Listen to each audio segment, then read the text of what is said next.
Hello, welcome back to my YouTube channel. So हम लोगों ने अभी सेल का पार्ट 1 पढ़ा था, जिसके अंदर हम लोगों ने न्यूक्लियस पढ़ा, साइटोप्लाज्म पढ़ा, सेल मेम्ब्रेन, सेल वॉल, ये सारी चीजें क्या क्या होती है। तो कुछ पार्ट जो है उसके रह गए हैं सेल के, तो अभी हम उसी को ही कैरी ऑन करने जा रहे हैं, क्योंकि सेल वाला चैप्टर काफी बड़ा है। यस, तो अभी हम उसी को ही स्टार्ट करने जा रहे हैं। तो हम देखते हैं सबसे पहला क्या है, prokaryotic and eukaryotic cells.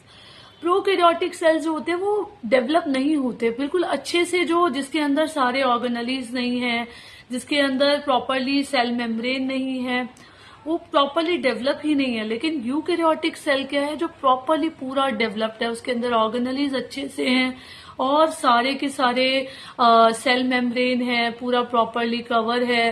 Prokaryotic का एग्जांपल हो गया जैसे कि अमीबा, क्योंकि वो प्रॉपरली डेवलप नहीं है। So prokaryotic cell no true nucleus, उसके अंदर न्यूक्लियस ट्रू नहीं होगा। मेम्ब्रेन बाउंड नहीं है, उसके अंदर सेल मेम्ब्रेन नहीं है, ऑर्गेनेलीज भी नहीं है उसके अंदर। एंड एग्जाम्पल बैक्टीरिया, तो बैक्टीरिया के अंदर क्या क्या हो गया कि ना तो उसकी आउटर कवरिंग प्रॉपरली है, ना ही उसके अंदर प्रॉपरली न्यूक्लियस है, ना ही उसके अंदर मेम्ब्रेन है, सेल मेम्ब्रेन, और ना ही उसके अंदर ऑर्गेनेलीज है। So these are the prokaryotic cells. पर यूकैरियोटिक सेल्स क्या है? यूकैरियोटिक सेल्स के अंदर सारी चीजें हैं, ट्रू न्यूक्लियस है, मेम्ब्रेन बाउंड ऑर्गेनेलीज है, एंड सारी चीजें हैं, मतलब plant and animal cell. Example इसके हो गए प्लांट एंड एनिमल सेल, सारे के सारे ऑर्गेनेलीज है इसके अंदर, जैसे लाइजोसोम्स हो गया, गोल्गी अपैरेटस हो गया, माइटोकॉन्ड्रिया हो गया, क्योंकि वेल डेवलप्ड सेल है। तो प्रोकैरियोटिक, प्रो मतलब पहले वाला, और यूकैरियोटिक का मतलब हो गया जो अब वाला है। प्रो इतना एडवांस नहीं है। Okay, got it. अब सेल ऑर्गेनेलीज कौन कौन से हैं? बहुत सारे सेल ऑर्गेनेलीज होते हैं, जैसे कि mitochondria, ribosomes, endoplasmic reticulum, Golgi apparatus, lysosome, vacuole. तो ये सारे के सारे सेल ऑर्गेनेलीज जो है वो सेल के अंदर पाए जाते हैं। मैं एक बार फिर से बता दूं, सेल एक बेसिक यूनिट ऑफ लाइफ है हमारी बॉडी का, और उसके अंदर एक जेली लाइक कॉम्पोनेंट पाया जाता है, दैट इज अ साइटोप्लाज्म। और साइटोप्लाज्म के अंदर ही बहुत सारे ऑर्गेनेलीज पाए जाते हैं, that are cell organelles. First is mitochondria. Mitochondria को power house of the cell बोला जाता है। क्यों? क्योंकि ये एनर्जी के प्रोडक्शन में हेल्प कराता है। यस, सो माइटोकॉन्ड्रिया को power house of the cell बोला जाता है क्योंकि एनर्जी के प्रोडक्शन में हेल्प कराता है। एंड माइटोकॉन्ड्रिया की भी एक अपनी कवरिंग होती है, इसके ऊपर की आउटर कवरिंग होती है। Next is the ribosomes. Ribosomes क्या करते हैं? वो प्रोटीन के सिंथेसिस में हेल्प कराते हैं, प्रोटीन की फॉर्मेशन के अंदर हेल्प कराते हैं राइबोसोम्स। यस, सो सारे के सारे ऑर्गेनेलीज के अलग अलग फंक्शंस हैं। तो आपको ये वाले फंक्शंस जो है वो लर्न करने हैं और उसके नेमिंग को भी लर्न करना है। जैसे कि माइटोकॉन्ड्रिया को वाई, ये क्वेश्चन आता है, why mitochondria is known as the power house of the cell, क्योंकि वो एनर्जी की प्रोडक्शन में हेल्प करा रहा है। Yes, and the next one है एंडोप्लाज्मिक रेटिकुलम। तो एंडोप्लाज्मिक रेटिकुलम जो है वो ट्रांसपोर्ट सिस्टम के अंदर हेल्प करा रहा है, पूरा का पूरा जो ट्रांसपोर्ट हो रहा है सेल के अंदर वो उसके अंदर हेल्प कराते हैं। यस, और दो टाइप के एंडोप्लाज्मिक रेटिकुलम होते हैं, एक होता है रफ एंडोप्लाज्मिक रेटिकुलम, एक होता है स्मूथ एंडोप्लाज्मिक रेटिकुलम। तो ये क्या कर रहा है? ये ट्रांसपोर्ट के अंदर हेल्प कराता है, ट्रांसपोर्ट सिस्टम के अंदर पूरा। Yes, and the next organelle है हमारे पास गोल्गी अपैरेटस। तो गोल्गी अपैरेटस क्या करता है? पूरी की पूरी पैकिंग में, सेल की जो जितनी भी पैकिंग होती है उसके अंदर और सिक्रीशन में, कोई भी चीज प्रोड्यूस हो रही है उसके अंदर वो हेल्प करा रहा है। सो गोल्गी अपैरेटस का फंक्शन क्या हो गया? पैकेजिंग का एंड सिक्रीशन का।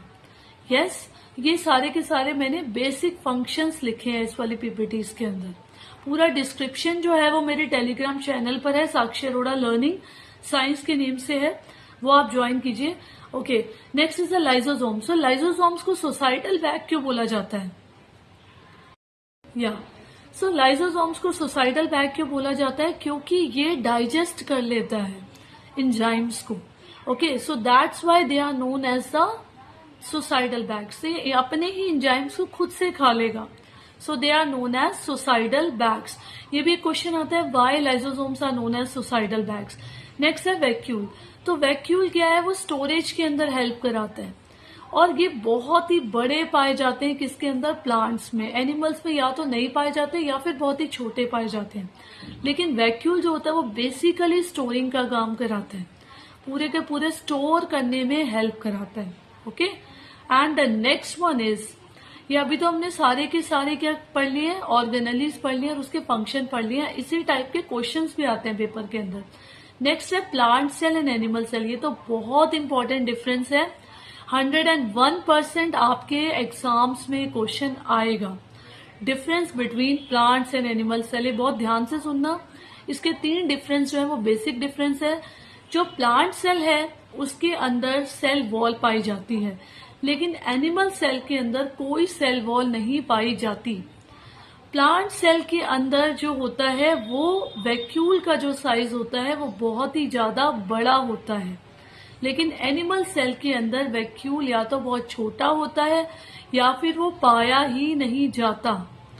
प्लांट सेल के अंदर क्लोरोप्लास्ट पाए जाते हैं, that is a green plastid. जो प्लास्टिड है, प्लास्टिड्स के अंदर दैट इज अ क्लोरोप्लास्ट। वो क्लोरोप्लास्ट जो है वो पाया जाता है क्योंकि क्लोरोफिल होता है प्लांट्स के अंदर। सो क्लोरोप्लास्ट प्लांट्स के अंदर पाए जाते हैं, लेकिन एनिमल्स के अंदर प्लास्टिड्स नहीं पाए जाते। सो एनिमल्स के अंदर सेल वॉल एब्सेंट होती है, वैक्यूल या तो छोटा होता है या फिर एब्सेंट होता है, और शेप जो होती है वो उसकी इरेगुलर होती है एनिमल सेल की, लेकिन प्लांट सेल की शेप जो होती है वो रेगुलर होती है। तो ये बेसिक डिफरेंस है और ये बहुत इंपॉर्टेंट क्वेश्चन है, plant cell and animal cell के बीच का difference. So this will 101% come in exam. Got it? ये आप अच्छे से कर लेना, प्लांट सेल और एनिमल सेल। या तो अभी हमें कौन कौन से पॉइंट्स को ध्यान में रखना है। सेल एक स्ट्रक्चरल और functional unit of the life है, ये मैंने आपको बताया क्योंकि वही बेसिक यूनिट है। मैंने सेल थ्योरी भी बताई है पार्ट 1 के अंदर, वो भी आप अच्छे से देख लेना। नेक्स्ट, सारे के सारे ऑर्गेनिज्म जो है वो सेल से बने हुए हैं, और एक ही सेल से सारे के सारे सेल्स जो होते हैं वो डेवलप होने शुरू हो जाते हैं। प्री एग्जिस्टिंग सेल से ही पूरा का पूरा डेवलप होते हैं cells. Next, cells come from the pre existing cells. So ऐसी ही टाइप की वीडियोस के लिए please subscribe my channel and please share and like these type of the videos. Okay, thank you.